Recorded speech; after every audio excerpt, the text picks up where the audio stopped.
Hey everyone, my name's Pupsker, and there is now a dev note volume 8 for the First Descendant. And of course, that means we are now going to go check out the dev note 8 for the First Descendant. See what's going on, the future of the game, everything like that. So if you enjoy, as always, subscribe, like, and check out any of the other social medias if you want to support the channel. But hey, let's go over it now. So dev note volume 8, I'll have some early game background footage just that I had on YouTube from the earlier time when we played in beta, so keep that in mind. Greetings, Descendant. This is the First Descendant dev team. We were a bit worried with the previous dev note volume 7, having the thought that we might have covered too much ground in our attempt to go over everything we were working on, instead of going into the detail of each topic. It was a relief, though, to see the community's reaction that many of our Descendants could see the big picture of the direction the development is going. So, while we paint a broad picture last time, we'd like to delve into several topics in detail from now on, depending on development progress.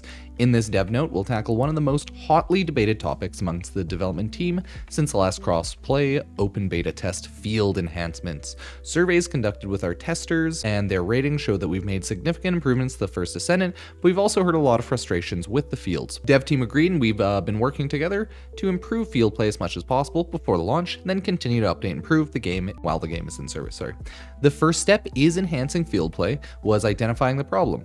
This conversation created a lot of ideas, but it was critical to determine that the main issues were and what solutions would make sense for the game. After some debate, the dev team identified the main issues as inconvenient co-op play and empty fields. So it looks like that's what they've looked into fixing.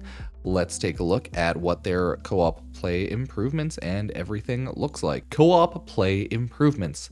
First, I'll open that in a new tab so we can take a look after. Let's discuss co-op. In the First Descendant, a single field is relatively big. However, with only 4 players entering this vast field, limited means to assist with co-op, and the frequency of players engaging in missions, seamless co-op play was uneasy to achieve. During our conversations, we contemplated about increasing the number of participants per session, but we decided to put that on hold for the time being. Oh, it could have been 5, could have been 6. Oh! Given the path the First Descendant is taking and the comfortable play experience we want to provide. So for the launch version, dev team chose to shift the scale a session to a zone within the field, known as Battlefield, rather than a wide field, and we're looking on stimulating 4-player co-op on a battlefield by battlefield basis. Man, I do love me some stimulating 4-player co-op. Let's take a look at what this looks like. Of course, that's the full image. Yeah, they just break it up more, right? That's what they did, just have it section by section. It makes sense. It's a big game, and the open world of it was like kind of dead, and they made improvements to that. So yeah, I mean, like more sectioning off to make things easier. Makes sense. We focused on making co-op play to be more fluent by improving our session matching rules, introducing the option to request support during missions, and more. We'll talk more about usability enhancements later in this note. Yeah, fair enough. Field content enrichment. Now, let's explore the enrichments to field play. During the last crossplay open beta, one of the most common feedback we heard about the fields was that they were too static and there wasn't any content to play unless you had a mission. This wasn't our initial intention, and we've been reviewing the empty fields in 2 ways: adding and improving missions and adding more field content. We'll talk more about the improvements to mission another time, but today we'll focus on the new field content. POG. New content, Encrypted Vault, and there is a couple pictures going along with that.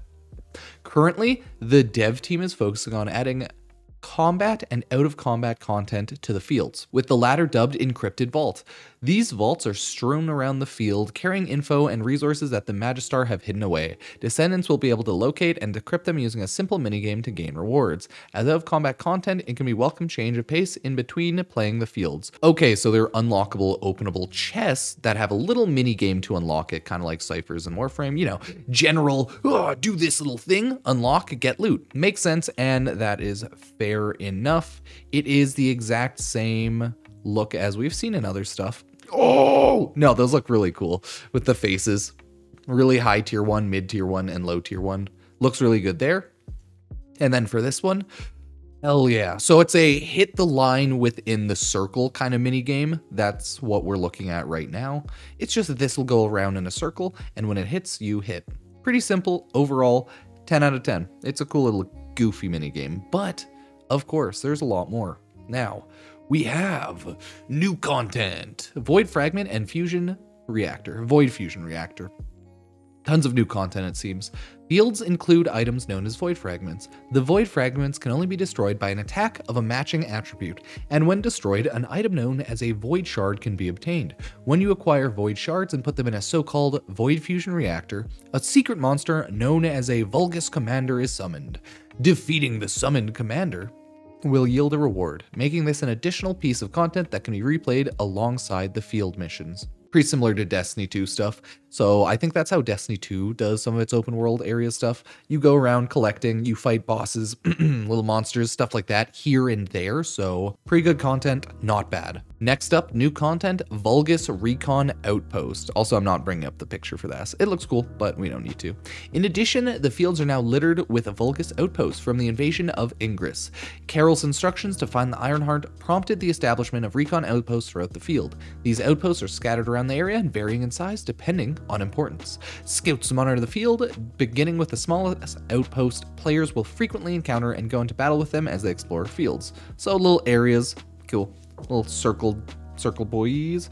Large outposts house massive power units to investigate the Ironheart and transmit battle data back to their base. Because of their significance, they're guarded by Vulgus garrisons. Okay.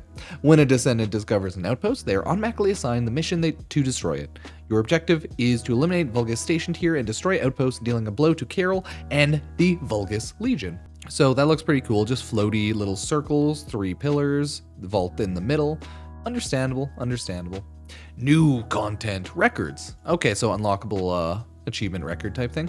Next, as you explore the fields, you'll discover various records. These are devices that contain hidden stories that shed light on the worldview surrounding the continent of Ingress. They can be obtained from various objects in the fields as well as through different in-game activities such as quest completions, and they are saved via the UI. Nothing hugely important here. It looks like, you know, a pretty cute little unlock menu. Like achievements, but records, right? Nothing new, nothing amazing, but cool nonetheless. Not much to go over now, just a couple more things. Adding field difficulty and usability features. Oh, sweet. As we mentioned previously in the dev notes, once we've completed the normal difficulty, you'll be able to switch to hard. Yeah, Steel Path, what? Which will be quite the challenge. The new dungeons will also be available in normal and hard difficulty, which we'll go over in greater detail later. The hard difficulty, in particular, features a drop rotation system. Each battlefield includes a drop mechanism that changes on a regular basis, allowing players to identify and play in battlefields that drop items they might need. The drop rotation information will be detailed in the UI to ensure seamless gameplay and enjoyable item farming. So, how will it look? Boom, UI, easy, normal, right? Normal, hard, sorry. Looks good. And then, how do we know what loot we'll get? Boom, baby! You want to get this? This is what you might get, right? This is, yeah, the generals of it. The Destruction, the Fallen Theater, the Ground Square, right? This is, what you should bring, right? Restrict Tone. Shows you what sort of loot you can get. You just click on it. Yeah, pretty cool. I'm not mad at that. That's actually pretty nice overall.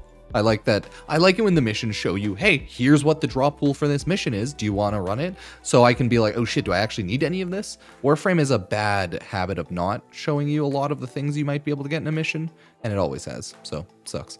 In addition to the ability to submit support requests to other players during missions, we're implementing a few more changes to make field play more fun. First of all, you can now change Descendants in non-Albion field camps. We've also created new waypoints outside of regular camps to help replay missions much easier. Okay, cool, QOL, replay, mission, support stuff, awesome. Wrapping up. No, that was mostly it, everybody. Today, we've elaborated on everything we can about what's coming to the fields in the future.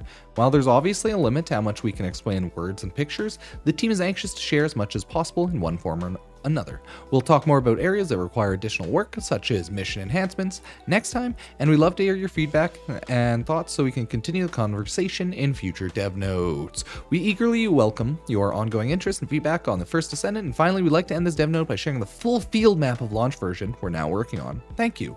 Okay, so this is the entirety of the areas. It's pretty big. I can't remember if we just had Albion, Vesper, Kingston, Sterile Land, or just like the, I think it was just these two essentially.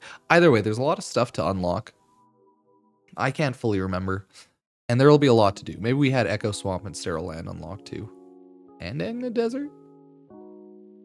Yeah, maybe not. I can't really remember there, but It was a good, fun time, as you can see. But it was a good dev note overall. They're expanding, having more stuff to do in the open world of the First Descendant, much like Warframe, much like Destiny 2, much like most looter shooter games that you would play, right? You need general things to farm, things to chase, and things to do in the open world. If it's just a barren landscape where you go from mission to mission, it's obviously a dogshit open world, so you need more things to do. I don't care much about records, but I think a lot of completionist people and collective people do, so it's always good to have stuff like, hey, records, lore records to collect, right? It's nice that they're showing off where we can get loot. It's nice that they're showing off new loot packs, so overall, I'm not mad. It's a good dev note. I like it. I just wish we had a more concrete time when the game is actually going to launch in beta or launch at all, right? Either way, what's going on right now is it's still planned for a summer 2024 launch, I believe.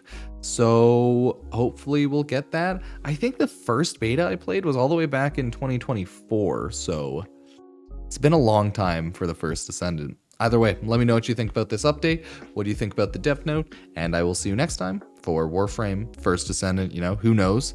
I'll be on Twitch, twitch.tv/Pupsker, YouTube, all the other social medias, all in the description below. Thank you for watching, and I'll see you next time. Cheers.